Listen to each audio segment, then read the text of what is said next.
Welcome back to the Real Estate Excellence Podcast. Today's guest is the most important real estate professional in Florida in 2024. She is the broker owner of Matchmaker Realty in Gainesville. She is a Florida Realtors board certified professional, 2011 Gainesville Alachua Association of Realtors president. She has served as the District 1 vice president and the 2017 Florida President Women's Council of Realtors.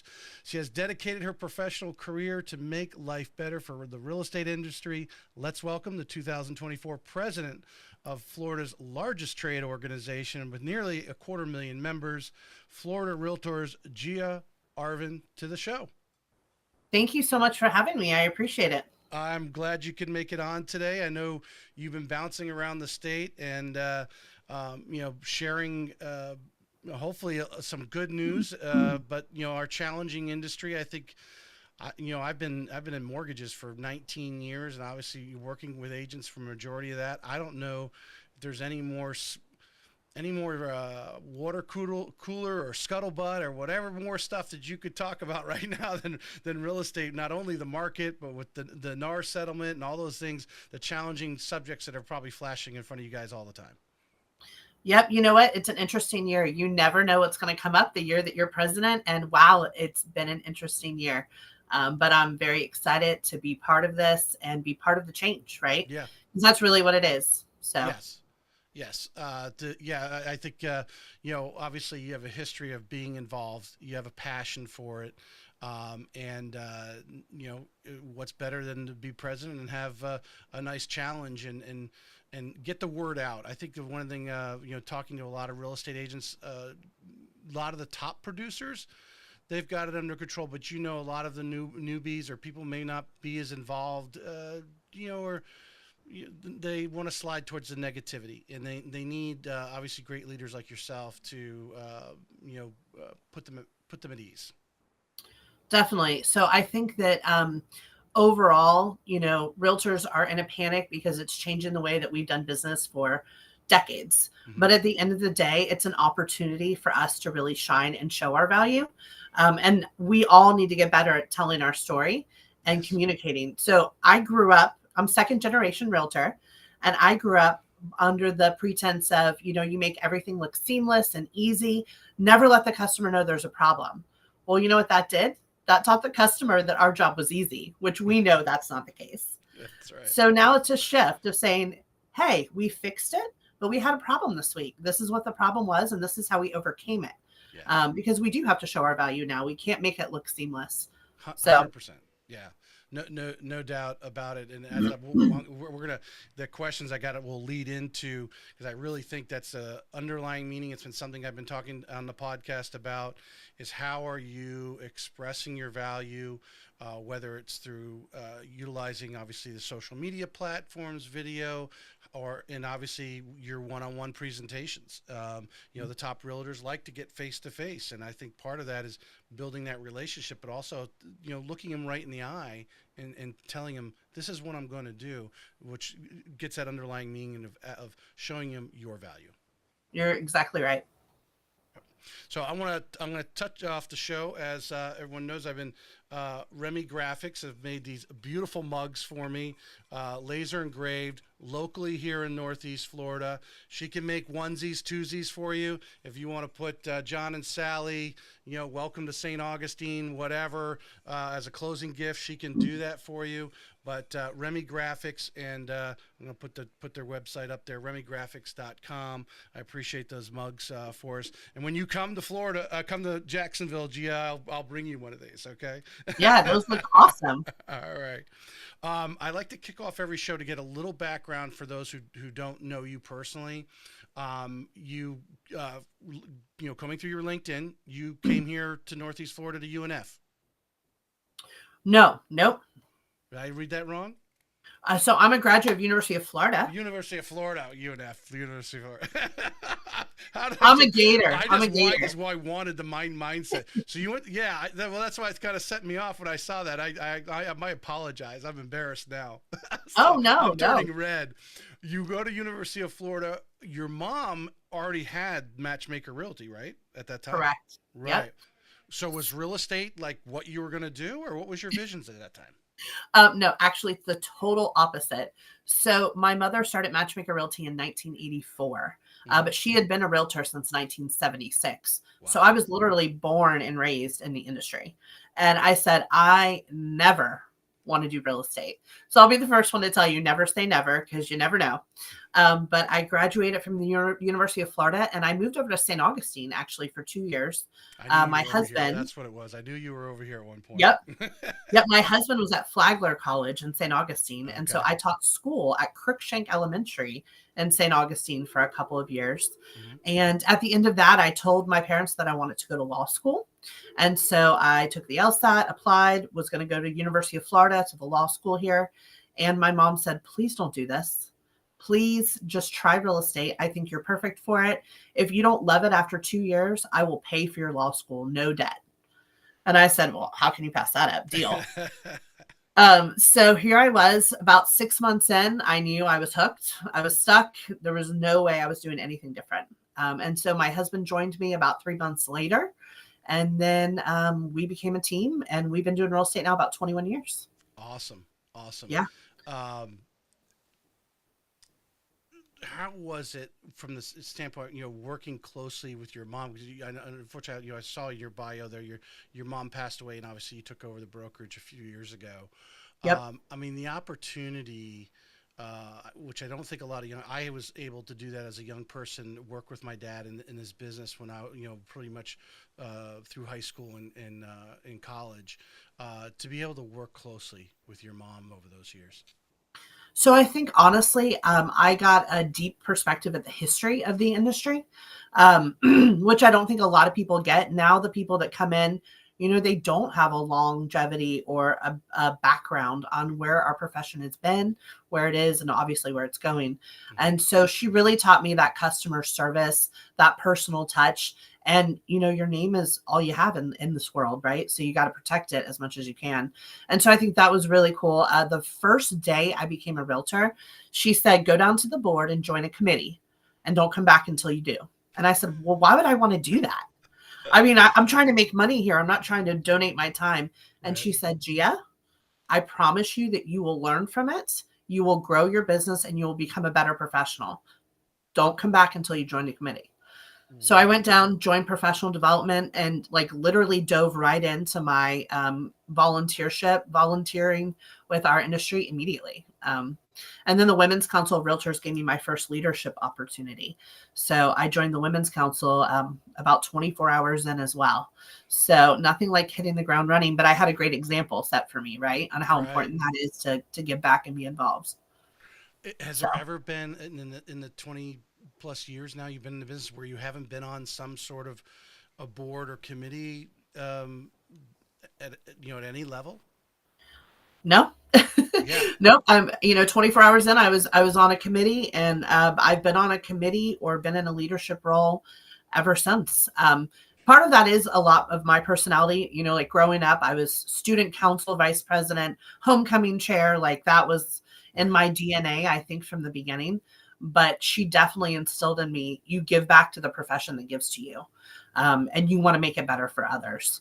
And so that was very cool. And my husband's the same way, right? When he joined in, he immediately got involved as well. We've Right. both been president of our local board, both been involved at the state level, and just find true value in that. Not only does it fulfill us personally, but I feel like certain people are made to serve others and serve the industry. And so it is our turn to step up, and it is our turn to give back because someone's got to, right? Right. Right. And you want someone with true experience, like people that are really selling and people that are living the life every day in the trenches. Well, a couple things to spin off because I'm actually jumping ahead of my questions, but since we're on the subject of the serving, um, you're a young real estate agent, young person, young real estate agent together, and then you're fortunate to have your mom to go, but she kicks you quickly out of the nest and says go down to the board.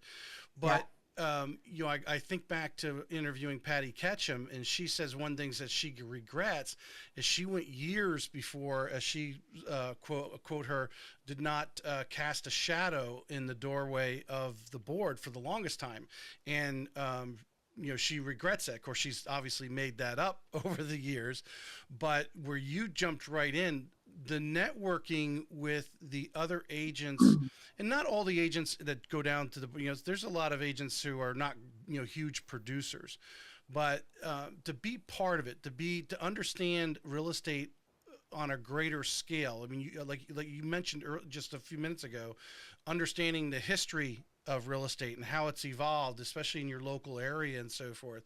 You can only really get that if your mom was doing it, or you go down to the board and you talk to some of those agents who have been there and they're at different cycles of their careers.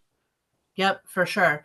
I tell all of my new agents now, I tell them, number one, I want you to get involved in some sort of nonprofit, something that you're passionate about, to give back to the community, because people don't care about how much you know till they know how much you care, right?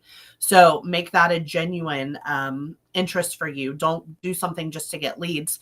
Go there because you have a genuine interest in that cause. But number two, get involved with the board, because again, the insights, I hear things coming down the pipeline before anyone else, even before I was state president. Why? Because I was in tuned and in touch with my local board. My local AE and my local president always kept us in the loop. So I always felt like I had a jump start of anything coming down the pike in our profession, which I think is one of the huge advantages for sure. Obviously, the referrals too that you get statewide by being on all these committees and being involved. When I think of Tampa, I have an agent in my head I think of. When I think of Boca Raton, same thing, Miami. And so I've built those relationships as well to develop a referral network. And then you mentioned the kind of hearing what's coming down the pipeline, and then you have control of how that narrative is going to get across, because I think, as we'll get into it deep here, there's a lot of, negative scuttlebutt going on. And then you and, the other committee members are there to filter it, right, and get out the proper message and how that's going across. And then the importance of, if you're not satisfied the way, the education courses are, or the instructors that are coming in, or the things at the board, you can be involved. And I think you mentioned something, specifically, not everyone wants to be involved at the level that you have been involved, but you need to support, you need to be, connected. As someone in your offices, support them. And I think that leads to the importance of RPAC in that. Can you touch a little bit, obviously at your level? I was just saying, we don't want an infomercial, but right now, to me, National Association, Florida Realtor being the largest realtor organization in the country, I mean, it's important. We've got to get in there and influence the way this settlement is going the best way we can from our position. Would you agree? Absolutely.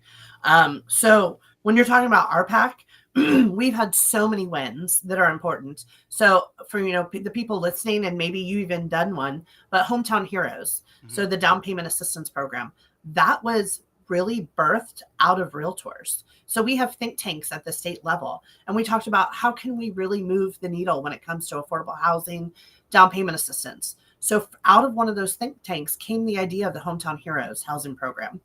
And so with that, we've already been able to help 15,000 first-time homebuyers. So what a huge reward to see our direct advocacy efforts helping a Floridian be a first-time homebuyer in our state. So that's just like one of the ways. Then insurance, insurance is one of the major issues that we have going on right now. We've been really pushing for insurance reform, and we're now starting to see the fruits of that labor. There was a special session in December 2022 that repealed one-way attorney's fees and assignment of benefits.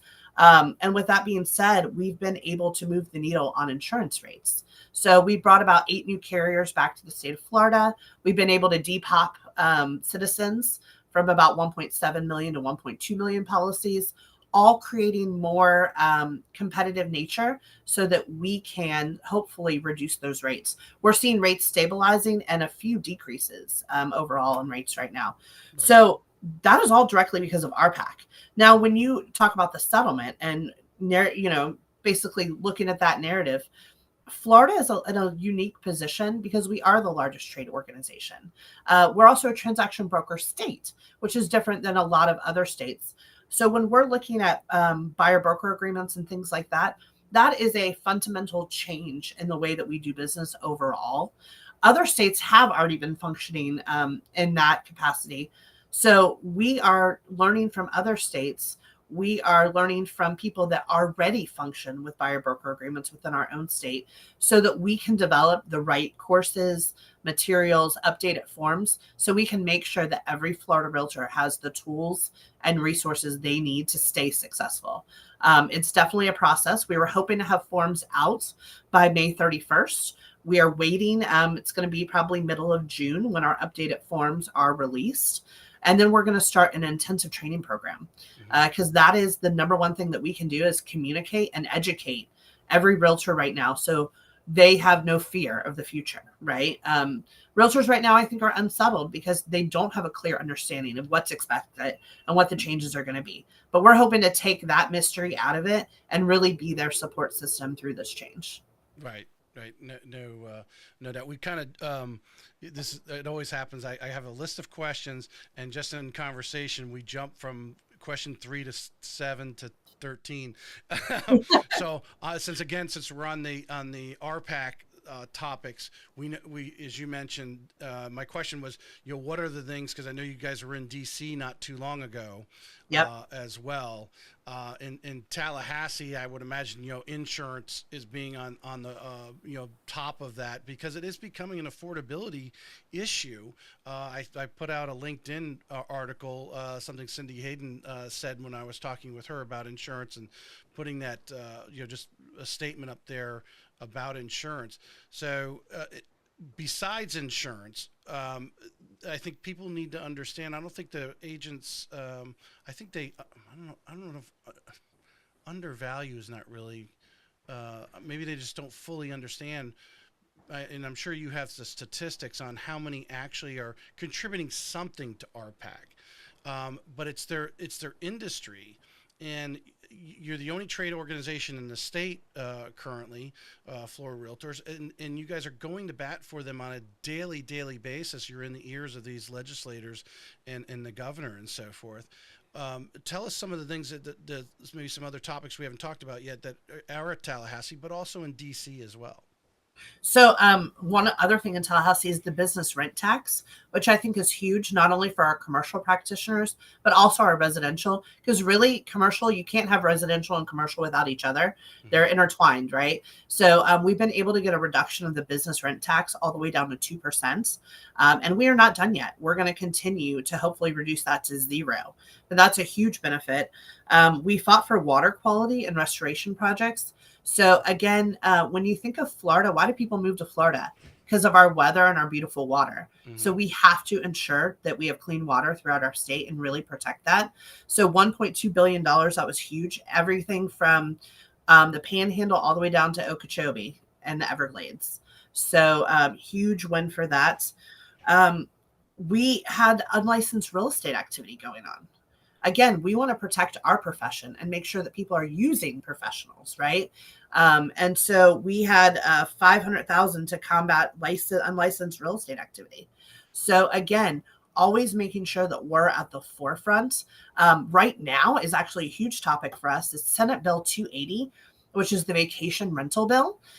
We have an ongoing call for action right now to the governor where we're trying to get him to veto that bill because it will limit the amount of rental activity, number of people per bedroom, as well as a lot of fees associated with licensing and having the requirements allowed to be a vacation rental.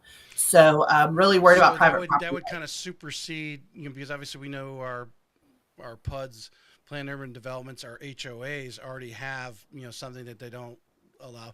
But in areas where people can short-term rent, or they're not necessarily governed by an HOA or a CDD of something of that nature, this would be kind of a blanket over the whole state.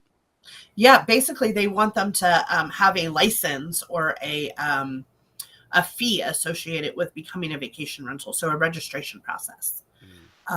So that could be an issue. It also could limit the number of residents you can have per bedroom. And, people come down to go to Disney. They're bringing a couple families. They're renting a big house. Yeah. You don't want to limit things like that. And I come from a college town, so we've always had those issues, even for long-term rentals, right? Right. But I think it's really important that we don't blend the lines of infringing on someone's private property rights. Right. So we are urging. There's a lot of things in the bill we liked, but there were things we had major concerns with. So we're hoping to veto that bill so that next session we can come back with something that's a little bit more equitable, a little more, terms that make sense for all parties. You make a good point, and having been in these type of leadership positions and being at one of the highest positions you can be in real estate, board as president of Florida Realtors. A lot of people may think, oh, that's great. They're restricting the amount of people because I don't want someone to come in here and they got 10 people in a room. But you have to watch when you write the law, and not only real estate law, any law, you have to think through the process. One, I think the going joke is I heard there was laughter in the room in D.C. when they said, well, who's going to enforce these the new things for the NAR settlement? But what you're talking about, it may sound good on the surface, but when you really dig into that bill, a lot of people don't truly think through. And it's leadership like you that obviously read those lines, read between the lines, and said, hold on a second, this is really not going to flow very well. So I'd love to take all of the credit, but we have an amazing team in Tallahassee. We have an advocacy team that looks at, there's a couple thousand bills every session, and they're tracking 200 or 300 that really affect our industry every session. And they come to us and they say, hey, you direct us, but we're pretty sure that this is going to be a huge impact on our industry. How do you want us to move forward? And we have lobbyists that are just wonderful. They allow us to sell real estate with confidence all over the state. And they're worrying about what policies and laws are coming down that affect our profession. So again, another reason that RPAC is so important. Without RPAC dollars, we don't have that voice, that support, and that force in Tallahassee and in DC, right? RPAC really is our main driver. We're an advocacy and professional organization, right? But home ownership is the American dream, but it's also one of those things that we can't afford to lose, right? And so anything that infringes on that possibility or the ease of becoming a homeowner, we're opposed. So when it comes to RPAC, we are bipartisan. We are not on either party line. It starts and stops with what makes sense for home ownership. Right. And that's honestly, we don't blend any lines. It's all about home ownership, private property rights, and what makes sense for the homeowners. Yeah.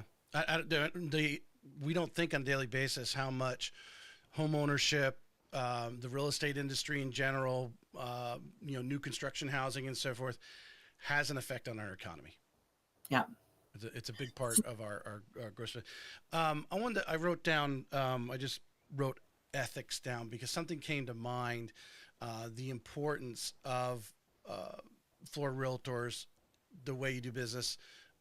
You don't, an average real estate agent doesn't have to be a member of NAR to work.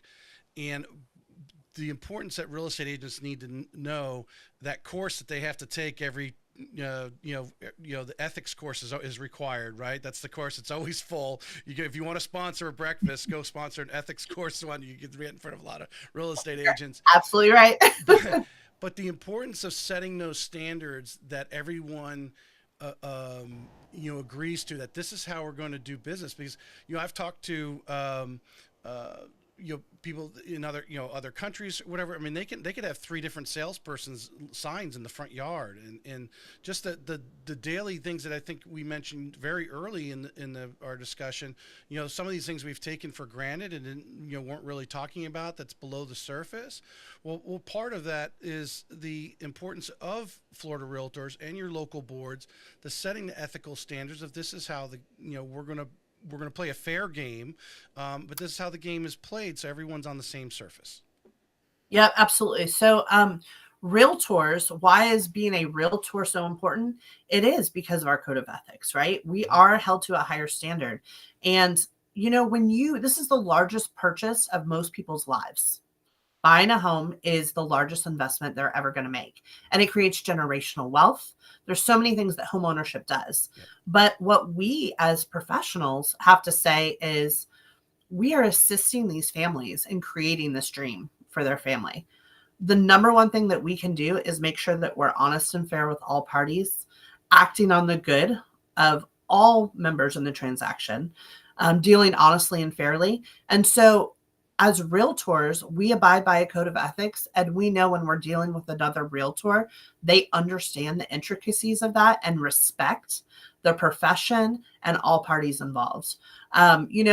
I think that we have a lot of licensees in the state of Florida that aren't realtors. Why is that? It could be a few things, right? Maybe they don't truly practice real estate on a daily basis. Maybe they work specifically for a franchise or for like a commercial brokerage that just does scouting, but they hold a real estate license. There's lots of different reasons, but I think that the realtors, especially the residential realtors that are truly invested in our profession, recognize and see the value of wearing the realtor art and carrying that brand as part of their business. Across the country, I think the realtors are the ones that truly stack up when it comes to the education, right? We value education, the designations that are recognized by NAR. If you're not a member, you're not having those additional designations in education. So that's a huge importance as a consumer when you're looking at someone to represent you through a real estate transaction. Don't you want someone that is the best of the best, that has kept up on their education and continued to push themselves to be a better professional? And I think the Realtor brand does that. Yep. I think it's in, we were talking about the importance of, agents have to express their value in one way, shape, or form or another. And I think you just hit on, that's one way they need to express themselves, is to show that they are, part of my industry is continuing ed, and I do more than just the minimal. I'm going out and getting these designations because I want to be the most knowledgeable representative you could have, which is part of the value prospect. You have one of your goals for 24 was to get more or encourage more people to get board certified. As you are if I'm realtor, you're a board certified professional realtor. Yes. I guess is the title. What is that? What's it take to get there? Why should all agents be working towards that direction? So as realtors, we always say that we want to hold ourselves to a higher standard. We were hoping to raise the bar as far as the entry level to obtain a real estate license in the state of Florida. But we realized that probably was not in the cards for the foreseeable future. And so we said, what can we do to distinguish ourselves, the folks that truly value that next tier service, that next tier education? So Florida Realtors developed a program 2 years ago called the Board Certified Real Estate Professional. You say, well, you have designations, why board certified? But CRS, GRI, PMN, SFR, AHWD, that doesn't mean anything to the consumer, right? That's alphabet soup. Yeah. We get it, but the consumer has no idea what those things mean. Right. But board certified means something to the consumer. When you think of board certified, a board certified surgeon, a board certified, right? Mm-hmm. So that is a coined term. So we decided to develop this program where you have to get surveys from your customers, surveys from fellow realtors. You have to fill out a contract based on a scenario. You have to walk your way through a code of ethics scenario and find out, what should you have done? What could you have done differently? You have a peer interview by 5 or 6. Actually, Patty Ketchum, I think, was in my peer interview. Mm-hmm. She was one of the people that interviewed me. to ensure that I have the qualities of that next level professional. There's a menu of items that you have to complete. Some you don't have to do all of them. Like if you've gotten a designation in the last 2 years, maybe you have to do a little less on this category. So there's different criteria that you have to meet. And then you apply for it. And not everyone gets it that applies for it. This will be our second full year. So this was a program that was just released. Mm-hmm. We only had 20 total in the state the first year, board certified real estate professionals. Why? It's a new program and it is hard to get. This is not something that's fill out your form and turn it in and you're qualified. This is a true deep dive into qualifications and you proving your worth as a board certified professional. So we're excited. This year, we don't know how many are going to be in our second class yet. We are taking applications right now, and then they'll be doing interviews throughout the summer, and we'll be inducting that new class at our August meetings. But this was Florida Realtors' way to say, we care about the level of professionalism and the level of service we're providing to homeowners across Florida. What can we do to stand apart and give you that opportunity to have a leg up? Once we figured out that the bar of entry would always stay the same, at least for the foreseeable future, we wanted to have a next level opportunity for our members. Again, distinguishing that difference. Would you obviously someone in their first year that's not someone who you but someone who has 3, 5, 7 years in the business, where do you think they is there some sort of qualification that they've done so many transactions to get on there? When do you recommend that someone should, if you've been in the business X amount of years, you should consider I getting think board 5 certified? is a good year mark. I think if you've been in 5 years, there is a very good chance that you've met the number of requirements as far as transactions. You have enough positive reviews from your consumers and fellow agents. You've been exposed to committee work, possibly county or city commission meetings. You've been in the crux for long enough that I think that there's a very good chance you will qualify. Something that's, if you're brand new, I tell you to go ahead and look at your GRI, Graduate Realtor Institute. Why is that? Because GRI can also satisfy for your first license renewal, your 45 hours. Hmm. So if you obtain the GRI, that's kind of killing two birds with one stone and getting a designation. Another thing you could look at is C2EX. This was the National Association of Realtors' next level opportunity for realtors to continue to develop their training and hone their skills. And so it's an online program, a little less rigorous as far as the requirements. But if you're willing to spend, 45 minutes to an hour a week on these online scenarios, you could probably get your C2EX in a few months. And that's a huge certification that you can say that you have from the National Association of Realtors. Hmm. So I would say if you're newer than 5 years, look at those two as great opportunities. After 5 years, board certified professional for sure. CRS, certified residential specialist, is a great opportunity. Right now at the state level, because of all of the changes within the lawsuits and everything going on, we have a focus on ABR, which is accredited buyer representative. Right. So the ABR class, as well as the buyer broker agreement classes, are offered for free right now across the state in a lot of areas. So definitely look at that no matter where you are in your career. I would say that those two classes are powerful right now to make sure that you have the skills you need to be ready for the changes. So board certified was one of the goals that you had listed there. I'm not going to go down through the details, but obviously with the, I would imagine the NAR proposed settlement and use the word scuttlebutt. Everyone has everyone's hearing these opinions has probably, my estimation. You can correct me. My assumption would be is maybe has distracted you from some of your goals. Where do you feel as president of Florida Realtors? Where do you feel as far as accomplishing the goals you set forth here on the website? Where are you at? Where are some that you feel you might be ahead of, and some that maybe trailing that in the next 6 months you want to get caught up. So at the end of 24, you could say you scored well on your goal list.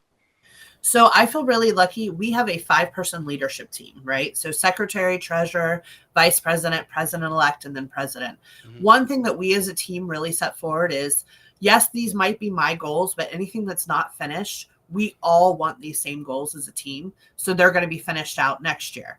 So, like Forewarn, that was a huge one of my goals that actually got accomplished in 2023. Forewarn is an app that we made free for every Florida Realtor member across the entire state. It's a safety app. Yeah. But we were able to check that box in 2023. So that was huge. I will say, yes, I feel like our focus has had to be on the forms, the changes, the most critical infrastructure that we need to put in place to ensure that every realtor has confidence moving forward. But we have an amazing staff at Florida Realtors, and they've really carried the water on a lot of other things that we wanted to accomplish. That maybe the leadership team and I and the forms committee maybe are focused on forms and changes, but other parts of our organization kind of picked up the water on a lot of other things. So board certified realtor, we'll see what we end up as far as the new class, but we've definitely been promoting that across the state at all of our district conferences. And then we've also been having what we call the homegrown advocacy tour, basically taking Tallahassee and our advocacy efforts and RPAC to every district across the entire states. We have one left to go on Tuesday, but at the end of Tuesday, we will have done 15 of those across the state, bringing advocacy home. So we also, the buyer broker agreement, we talked about that, and ABR, we've made that free across the state for most members. So again, trying to push that education to get people ready. And that was another goal we had. We expanded our commercial touch. So we now have a presence at ICSC, which is a commercial conference for shopping centers in Orlando. And so we have a booth there as Florida Realtors, really pushing and promoting our commercial practitioners because we really wanted to expand our footprint for our commercial world. Advocacy, we had a huge year, right? From water quality to insurance to hometown heroes. So that was awesome.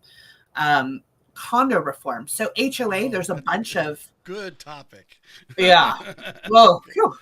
Yeah, You let's know, go so there. since the collapse of Surfside, there's been measures put into place that we don't have another crisis like that again.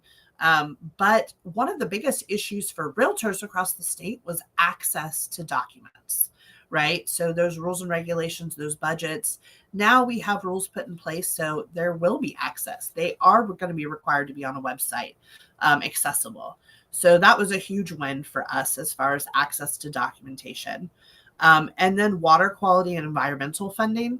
Again, we had $1.2 billion awarded to that. So we feel very good. Florida Realtors has a waterway cleanup month, the whole month of July, where we promote waterway cleanup. And actually, your area, NEFAR, they have an amazing event, several events within that waterway cleanup. So we've been able to push and accomplish that goal as well. And inclusion. So my 3 big goals were professionalism, advocacy, and inclusion. And I feel like we've done a really good job. There's going to be certain things like board certified is going to be ongoing. Every officer after me is going to have to promote that because it's a baby, right? It was a pilot program. It's only in our 2nd year. So that's going to have to be a commitment. And then getting the agents ready for our changing climate. I would like to say that we've kicked that off very strong, but that's also going to be a commitment to years to come. One of the things I would love to accomplish, but unfortunately I knew given the makeup of what was happening, it was probably unlikely, but I believe the rest of the team will continue to push for it, is some sort of group health insurance for realtors. We've seen other states accomplish something good, not perfect, but we're working on that in Florida. And I hope that over the next few years that will come to fruition because that is a huge concern for a lot of our membership, right. Me included, right? My husband and I are both realtors, so we pay out of pocket every month for the 2 of us and our daughter. So. Right. Right. No, 100%. I mean, it's nearly 250,000 people there in a pool, and isn't that's what insurance companies want? They want a pool, right? They want statistics. Yep. Well, here we got 250,000 families involved there. This is a semi-personal question, but just going looking, your experience in being involved. Like you said, you've been involved been on some committee at some level, almost from day one. that you been in the industry thanks to your mom, taking this important role as president in 2024. I imagine you had to look back to your role in the different boards and the different things you're accomplishing, how you work with the other board members, because there are a lot of other ideas. Other people think things are important. When you sit down and as president of a very important organization, and like I said, the largest trade organization in Florida, largest realtor organization in the country, um, you're the point person. Of all those things you learned from all those committees, what are a couple of things when you go and you're having your meetings and discussing these different topics and what's important? What is the mindset you have going into that? Because you've got a long history, a long experience there, and now you're at the highest level. I guess the only position higher than where you're at is being president of NAR, as far as I'm concerned. I don't know. Maybe there's something in between, right?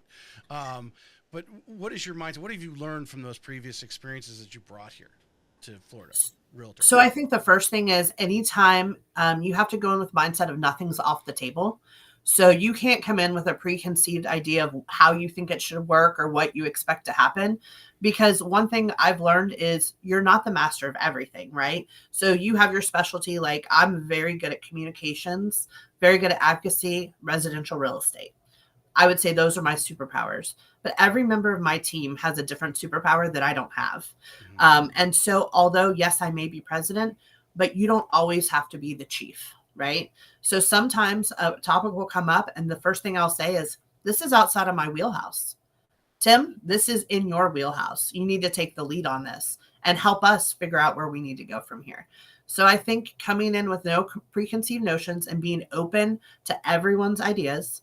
Number two, knowing if that's not your strength, and that's okay to say that and let someone else take the lead on that particular subject is key. And then number three, what is going to affect the majority of our membership? When I look at our membership, I don't say we have 242,000 realtors. I look at it as 242,000 individual businesses. And every decision we make affect the way that they do business and how they can be profitable. And we don't take that responsibility lightly. That's a huge weight. And I think about this with the changes and the settlement and making sure that we have crystal clear information to make sure that every realtor is empowered and continuing to be profitable and ready for this change. It's a huge weight, right? When you think about things. So I think that those three factors, when you come into every decision, is key in order to make the right decision for the majority of our members. No matter what you do, you're not going to make every single member happy, but you hope that you've made the right decision for the right reason for the most amount of people possible. Right, right. I was just thinking about the insurance part of it, and this is going to lead to this next question I have. If it's, I don't even know if this is something that's discussed. I'm not a real estate agent, so I don't know, and been in the leadership circles that you have. But obviously, I imagine the insurance company is looking at turnover. We know 80 something percent are out, in their first 2 years. How do you think, or I mean, is this even discussed at any level? How can we retain? Now, obviously, a lot of people get in for different reasons and they're not really passionate for it. So if you maybe pre-educated them on the business a little bit, you may not have as many coming in, but then you may have a higher percentage that stay in because their reasons for coming in are a little more committed. There. Do you guys discuss that in any way? How can you retain, which obviously would increase your membership and so forth? Is ways to improve that ever been discussed in your 20 years? We do talk about that a lot. And it's hard because I think our numbers in Florida are unusually inflated because people come here to retire maybe and they have a real estate license, right? But one thing that really is important, we're trying to educate the brokers on the value of educating and really having those hard conversations with potential members up front. I think it starts with the broker, the level of training that they're willing to do and pour into their realtors is going to be first and foremost to see if they're successful or not, right? Right. It's hard when you're, bringing in a lot of realtors to give everyone that personal touch. But I think from a broker level, we have to say, all right, we're investing in these people, and then they're representing our brand, not just the realtor brand, but whatever company you're with, they're wearing that logo or that name tag on their shirt. And so it's important to make sure that they have that higher level of customer service and training necessary.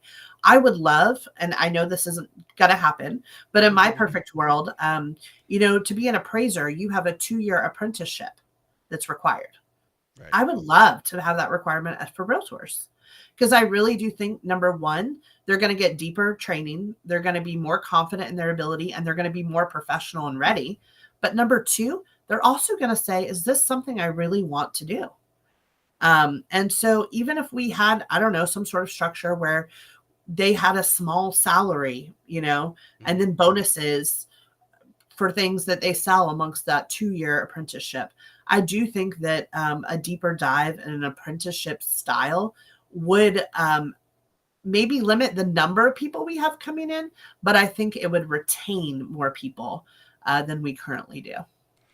I had this is a topic 204 episodes, a topic I've easily had in the high 190s with all the top agents that I've had on. And one of the questions I ask almost religiously on every pod is the importance of that brokerage that these agents are signing up with, because I think you hit it straight on. My whole vision, if you take the time and talk to agents, talk to the brokers, but talk to the agents who are in this culture that every brokerage has. They all have their own different ways they're doing business. It's a great thing about real estate because everyone kind of does it a little different.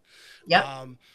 In matching up with that, and the agents that go to those brokerage and they got a mentor, or they got someone they can shadow, they're immediately plugging them into a system, and because the understanding of the long-term effect of that salesperson, that agent, the longer they stay with your brokerage, hopefully you get better and better, and their numbers go up and up, and obviously the brokerage does better. But would you agree or disagree? I think a lot of people get into business and really have a short 90-day vision in front of them. They're not really looking long term, including some of these brokers who are not thinking long term in what they're going to invest in that new agent, and kind of have more of a, I don't want to say maybe a negative attitude, like, oh, hey, we'll see where they go and then I'll spend some time with them, versus selecting the right person and putting the time and energy into them. I do believe that. So just me on a personal level within my own brokerage, I probably interview between 30 and 40 people every 6 months. And I only take 2 to 3 on a year. Again, I'm small and I want to be small. That's my style. But I take 2 or 3 on that I truly believe, number one, represent my brand well, but number two, have the drive and the ability, and that I know they're going to make it. They're going to make it because they have the will and they have the desire, and they have just that raw street smarts and that customer service, the communication skills. You can teach a lot of things. You can't teach a personality, right? And so that's one of those things I look for. And then I pour in 20 weeks of training. So they have 20 weeks of modules of training. And then at the end of that, obviously, we have a good support system. They can ask questions anytime, all of that. But for me, when I leave them at the end of that 20 weeks, I would personally give them one of my customers and feel confident that they would handle that with ease and grace and professionalism. And so, other brokers have the same. There's great training programs everywhere. But what we do have to do is completely tell the brokers it is your responsibility to train these realtors that are coming into your brokerage. However you feel that you want to do it, fine, but it is your responsibility as a broker. That it goes right into the importance of the broker that I was trying to get to, and how many of them truly invest. And if you were talking to, they asked you, hey, here's a bunch of new agents. They're studying for the test. They haven't taken the test yet. They haven't signed up with anything. What would be two or three things that you would tell them that they need to do to find that right brokerage that they mesh with? I would tell them to interview several, right? So you might have friends that say, oh, definitely talk to this person or that person. Great. Talk to several. Number one, you have to feel who you mesh with, who you feel represents your culture and who you stand for as a person, right? Number two, what does their training look like? What does their support system look like? And does that align with your needs, right? Based on your experience. Maybe you come from another state and you've sold real estate for years, so you need less support. That's okay too, right? There are brokers that can align with that. But figure out what your support level is and mesh with that. Number three, ask questions, do you have any reviews from customers that I can see? Can I talk to one of the realtors that you've maybe hired in the last year to get their experience? Don't be afraid to ask the questions. Yes, they're interviewing you, but you're interviewing them. It is 100% partnership, because remember, you are your own business, just housed under their brand and their support, but you are your own business. I remembered the idea that I had. I had this a while back, and it comes from my dad was telling me when my dad was self-employed. He did a couple different businesses, and at the local township that we had in Massachusetts where I grew up, business owners that would have a panel, and you could go to them and talk about starting, hey, I want to start this business, and they would give you feedback and advice and type of thing, where I was like, that is a brilliant idea for these real estate agents. And it could be just a random rotating board. It doesn't have to be the same people all the time. I mean, you wouldn't want it to be the same people all the time. But the brokers that are participating in the board, where agents, if they want to, or some of our prospective agents, I should say, could come and sit in front of them. And, such as the discussion that you and I are having here, what should you do first? Well, I mean, even the top agents who've been, some of them went to the wrong brokerage at first. Some of them were lucky and have been at the same brokerage the whole time. They just got lucky and everything clicked. Um, Giving them these bits of advice, like go and talk to the agents that are already at that brokerage. What do they feel? Everyone. I think if there's two things. It's a joke on my podcast is every one of these brokerages will tell you they have great training and great technology. I said, okay, let's take that off the table. Let's talk about everything else. Yep, Yeah. absolutely. Yeah. And there's a fit for every broker and every person, right? Like if you're strong in technology, maybe you don't care if the brokerage has great technology because you've got that handled. You have to figure out, play off your strengths and your weaknesses and find a brokerage that can fill in those gaps of any weakness that you have. I think Matt Rathman, I've quoted him before. I had him on here back in January before our RE Bar Camp at Kim Knapp put on here in St. Augustine. What a great Matt, event that was. Yeah. yes, and Matt said, if you're, I'm almost sure it was Matt that said this, but if your broker's not doing it, is not active. Now, I know some brokers that aren't in production anymore, but they're very involved in what's going on. They're out in front of the NAR settlement. They're very involved at the board. They're getting, so they can bring that information into their brokerages and share with their agents, so their agents are up to speed.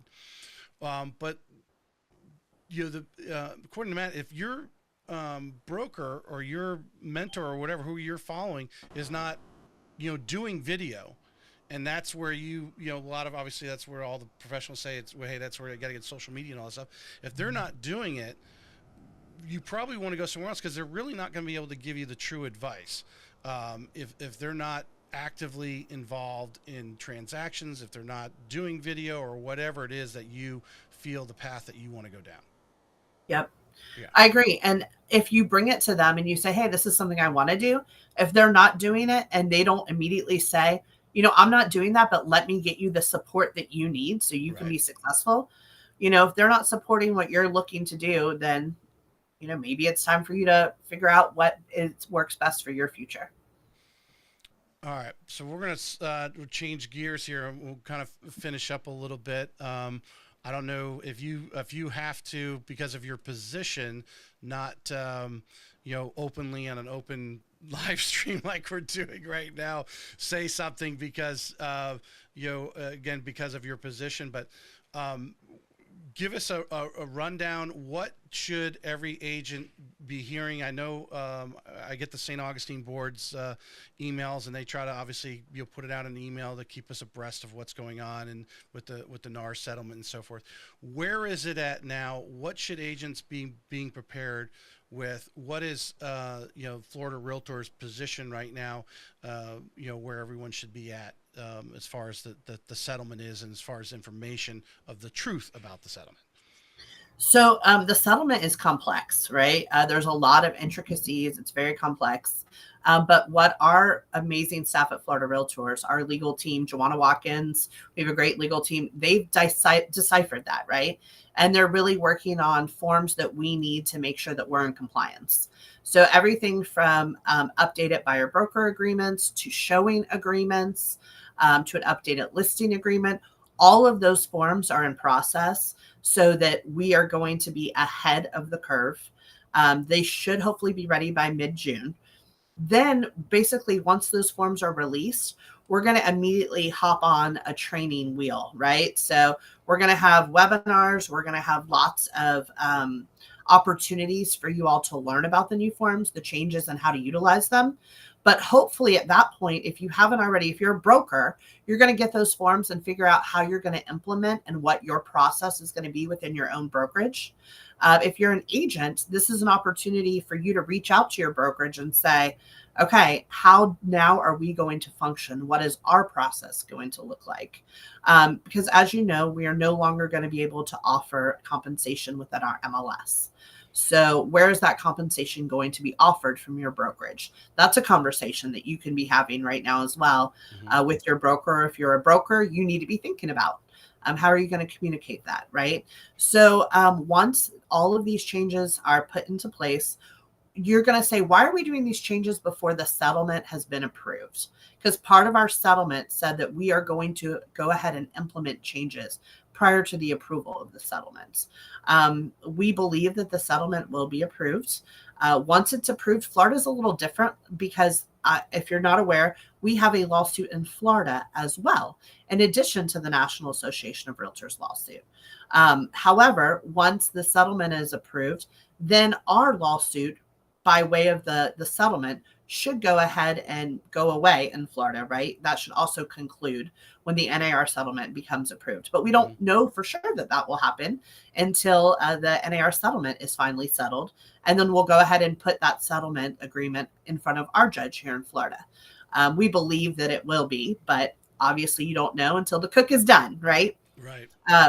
So then immediately following that, I think you also, while you're learning these new forms, you need to be looking at what does your listing and presentations look like?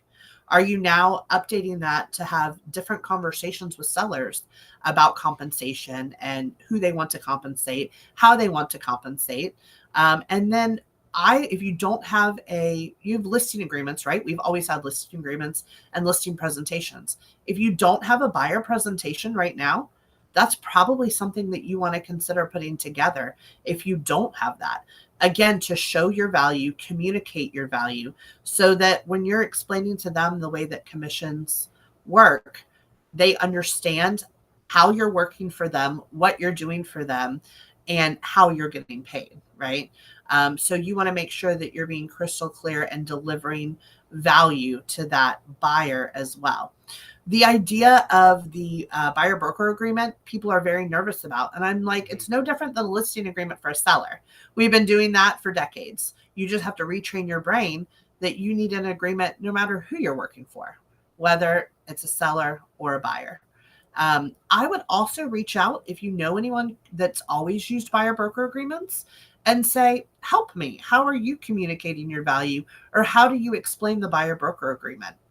Because I think that there are some brokerages in the state of Florida, not very many, but that have been using them for years, and we can learn from them. Cynthia DeLuca, she's an amazing instructor of ours at Florida Realtors, but she's also a practitioner that has always used buyer broker agreements.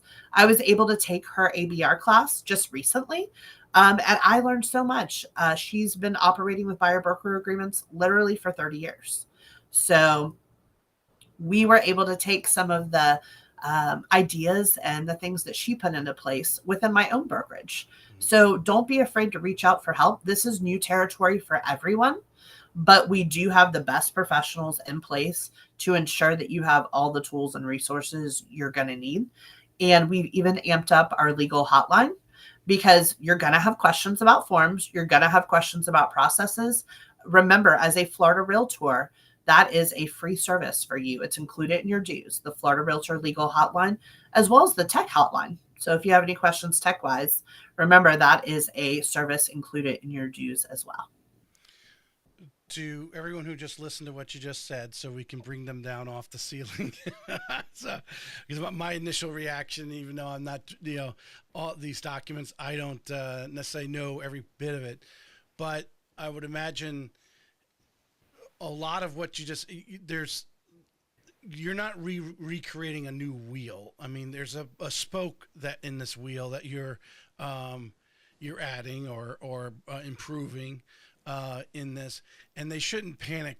You're not changing everything that all these people have been in the business for years have to totally recreate themselves. They should have enough experience to absorb these changes. Would that be a correct statement? 100%. So I told everyone, take a deep breath. This is a change, but this is not altering our profession dramatically. It will foster more communication, I think, and conversation. And you just have to get comfortable with that conversation and what that looks like. But once you master that, I think that you're going to see better communication, more professionalism, and just overall smoother transactions once we get over this hurdle. Change is hard, right? No matter what you do, change is hard. But as soon as we pull off that Band-Aid, I think you're going to see it heal very quickly. And much like the contract classes, many of the agents that I've had on say you got to continue to go to that and hear it from different people, because different people accent different areas of the contract that they think is more important maybe than others. The buyer's agreement, your listing presentation, go and hear it from some different people and obviously make it your own. Would you agree? Yep. Yeah. 100%. I mean, honestly, the best form of flattery is taking someone else's idea and making it your own. Mm-hmm. I'll tell you that we are very open about sharing things within Florida Realtors. If you have questions, reach out to a leadership team member. I've shared my listing agreement with I don't even know how many realtors across the state. I have a buyer book that I'm in the middle of updating now. Again, I think that we're only as strong as our weakest link, right? So anything that I can do to help grow someone else and leave the profession better than I found it, I think that we all have a responsibility to collaborate and work together so that we can be the most professional realtors we can for the Floridians buying homes. What do you think, after getting through that, obviously this whole NAR thing is probably going to last, and obviously the trainings and so forth well into 2025, knowing what you know behind the scenes in the greater vision of real estate, even on a national basis, let alone the largest state as far as a realtor organization, but future challenges that we may be having that the 2025 2026 board will be considering. What kind of challenges do you see in Florida real estate going ahead, that the importance of Florida realtor being involved is going to be vital? So I think that we may have a decrease overall in membership, not from a Florida Realtor or an NAR standpoint per se, like not because of settlements or anything like that. But I think that overall, realtors, we're at a progressive age, and we're not getting as many young realtors as we have older realtors exiting the business. And so I think that we are going to see a decrease in realtor population overall. over the next couple of years. So that will be a difference. Right now we're growing still. I mean, last year we anticipated that we would have a little bit of a fall off just because of the higher interest rates, because of the lawsuits, everything going on, lots of uncertainty. Right. We did not in Florida. We increased. Interesting. So we do think that. We still think that insurance is going to be a huge issue for affordability. I will say workforce housing and affordability is at a crisis nationwide. Definitely in Florida, but nationwide, it's a crisis for us. So we are going to have to figure that out. What that looks like, I don't know. I just had an I was going to opportunity. ask your opinion on that. Yeah. What would be Gia if Gia had a magic wand or was in control of it all? What would she do for workforce So, housing? I think that affordable housing or workforce housing is different for all people. I think that if we were able to loosen up a little bit of our building guidelines, maybe we could have a more of not a tiny home, but a more condensed home situation. I just had an opportunity to go to FIAPSI, which is an international real estate conference where we looked at projects from all over the world. And it was in Singapore, which was interesting. Wow. But one Long thing plane that we ride there.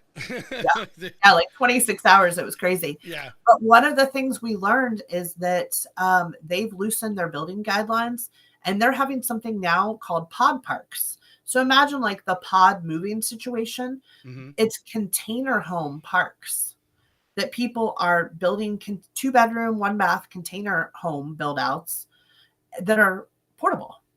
It's crazy. I mean, Right. it's like a mobile home park, but a pod park. So that was one thing. Another thing that we learned in Singapore, 90% of the housing is subsidized.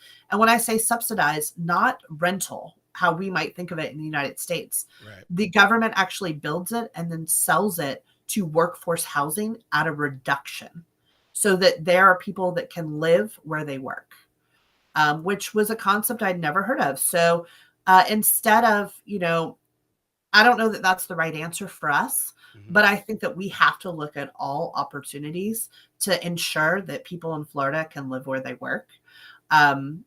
They basically took their FHA, their down payment assistance programs, and they said, could we build or repurpose homes right now and then sell them to our workforce housing for our cost? Right. And they were able to do that, which was pretty huge. Yeah. I think that there's going to be a lot of things that have to come into play, right? Lower insurance rates, maybe some lower building code situations for maybe a tiny home situation like that. The septic tanks, especially in North Florida, are an issue. I've been hearing about that. I just left Dixie, Gilchrist, Levy County, and they have a huge issue with trying to sell a lot to put a mobile home on. And the cost of the septic tank is going to be twice what the cost of the lot is. Right. Well, that's a problem. We need to look at that regulation and figure out how we can make that more affordable for that sector. I don't think there's a one size fits all, but I think that we need to look across several topics and see what we can do to increase workforce housing. Hometown Heroes obviously was a huge one for us. Right. No, I was on the Affordable Housing Advisory Committee in St. Johns County for years. I gave it because my office kind of moved further north and to keep going down there. But one of the challenges there was, like bringing the public utilities to these lots. And, because you're talking, if the public utilities there and they could just tap into the water line, they could tap into the sewer system, you're talking $20,000, $30,000, $40,000 in savings versus that homeowner having to go in there, build that septic, build the well, go through all the permitting and all the things that need to be done to have that kind of stuff on there versus just simply tapping into the county's lines that are supplied there. It is a, depending on where you're at, and sometimes it could be just little things like that. But would you agree there takes some political courage for some of these things to be made, because somebody somewhere down the line has to take a stand, and it may have to start with the governor, because he's, versus that local politician who wants to make a stand. He's outcasted because, oh, we're going to bring lower cost housing in here. It's going to be a different population, going to our schools. I know everyone wants to build a fence around their little area there and don't want to let anybody else in. And where someone's going to have to have the political courage to kind of make a stand and start moving this in the right direction. Yeah, I agree, for Yeah. sure. We all have that whole NIMBY, right? Not in Mm-hmm. my backyard Mm-hmm. situation. And we're going to have to look at what makes sense for our states, what we can do. But we're pricing people out right and left. Yeah. People are continuing to move further and further and further out of city centers. And then what does that look like when we're trying to get people that are able to work in restaurants and work in, the dry cleaners, all those different things? Yeah. We're not going to have workforce for jobs that we need. And, well, you add obviously, the cost of fuel, the cost of cars. You're driving that distance, let alone the fast food joint in between. You got to stop and get something to eat. I mean, then all of a sudden that affordable house is not affordable anymore when you realize what is entailed in going back and forth there.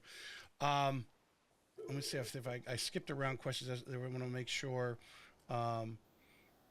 The one question I had, we talked about Tallahassee, but I wanted to circle back from a national basis. You guys are up in DC. What are some of the things that Florida is trying to get done on a national, or where the federal government has to kind of get involved? So we've been talking to them about affordable housing as well. I think that that's always an issue, like what programs can be put in place at a national level.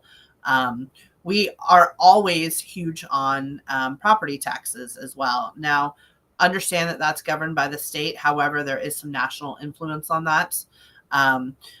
Foreign buyers, that was another huge topic of conversation that we had in Tallahassee.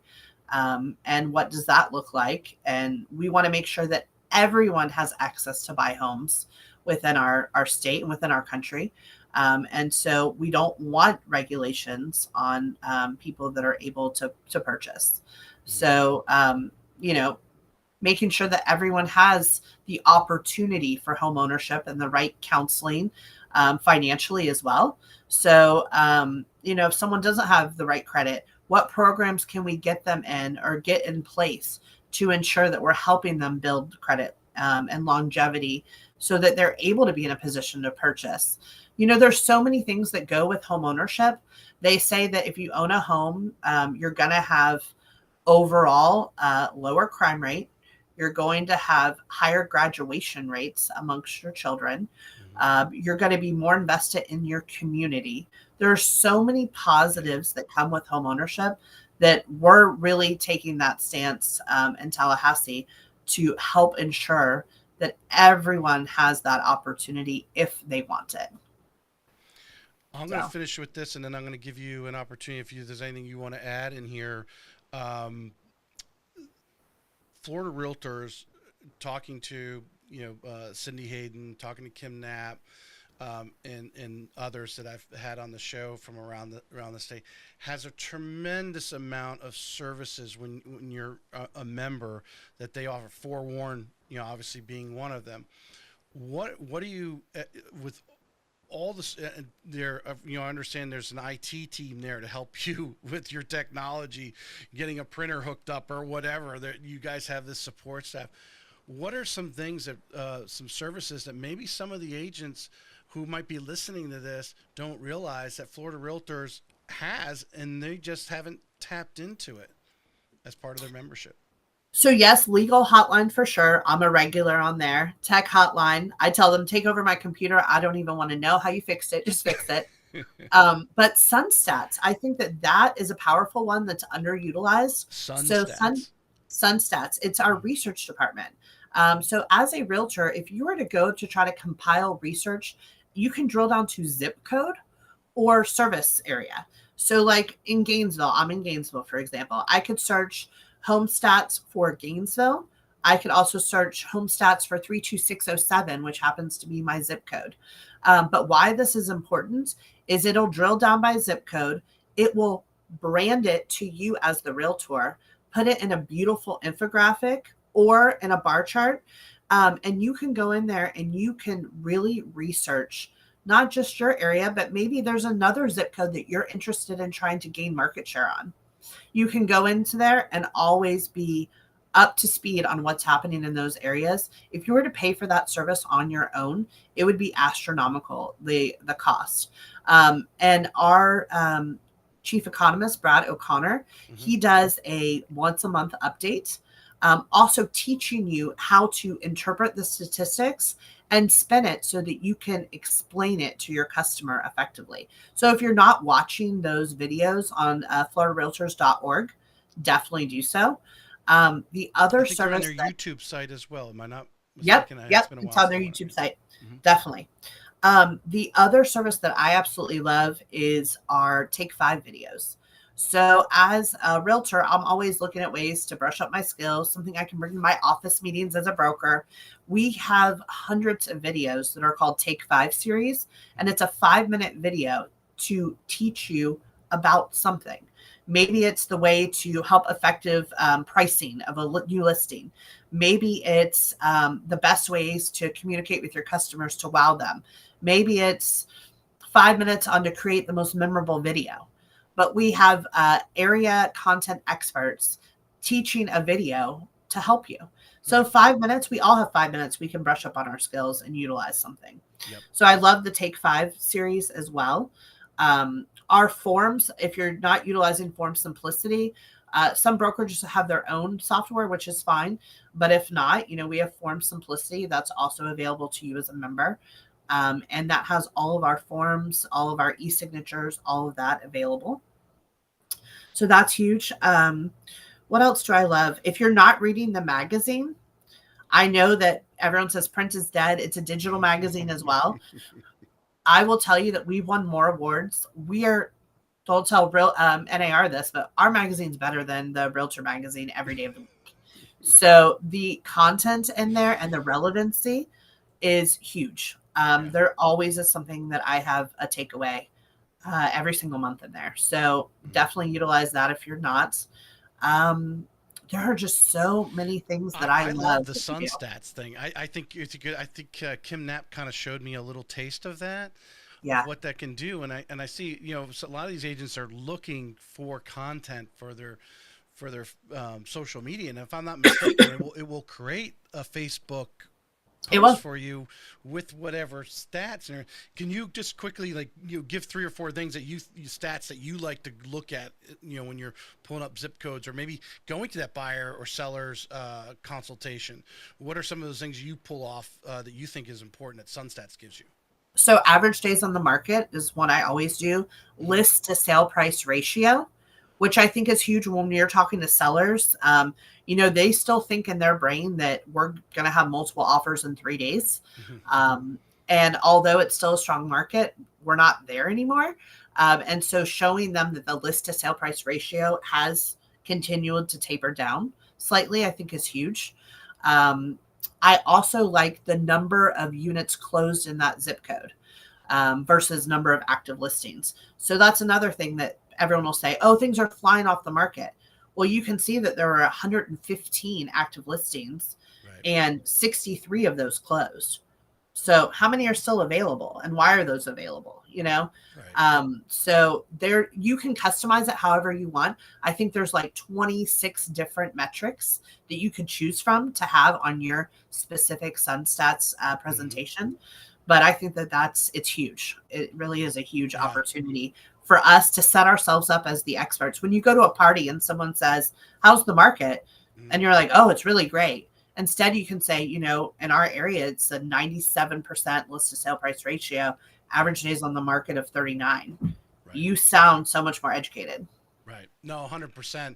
I think when I saw Kim demonstrate that to me, I said, these agents, do they even know this is available to them? Because I was like, I see them post a lot of stuff from other places I know they're paying for. So, that is such a just one valuable tool in your toolbox there at Florida Realtor. And Photify does the same thing. It creates social media content for you free. If you're a Florida Realtor, you have access to Photify. And it's everything. All the content that Florida Realtors has, but that's a great opportunity. It's Photofy, Photofy. Excellent. Gia, is there anything you'd like to add here as we finish up? I just appreciate the opportunity, and our leadership team. We want to be a resource. We want to be an open book. We encourage you, if you have concerns, questions, things you'd like to see happen, reach out to us. We are here to serve you. We are volunteer leaders that happen to be practitioners, and our job is to leave it better than we found it. So help us do that.